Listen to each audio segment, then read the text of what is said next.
Hi అండి, welcome to my channel. అందరికీ నమస్తే అండి, అందరికీ శుభోదయం. ఈవేళ మంగళవారం కదండి, ధనుర్మాసం. అలాగే నేను ఆంజనేయ స్వామికి అప్పాలు చేసి ఈ విధంగా పూజ చేసుకున్నానండి.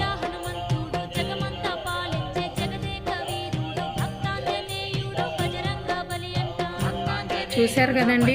నా పూజా వీడియో నచ్చితే అలాగేనండి నేను అప్పాలు చేసే విధానం అండి పెద్ద వీడియో పెడతాను, చూసుకోండి. అందులో మీకు ఎవరికైనా కావాలంటే. అలాగే నా పూజా విధానం మీకు నచ్చితేనండి లైక్ చేయండి, షేర్ చేయండి, సబ్స్క్రైబర్ చేయండి. థ్యాంక్ యూ అండి. మీ అందరికీ ధనుర్మాసం మంగళవారం శుభాకాంక్షలండి. చూశారు కదండి, నేను రామయ్యకి ఆంజనేయ స్వామికి ఈ విధంగా చేసుకున్నానండి.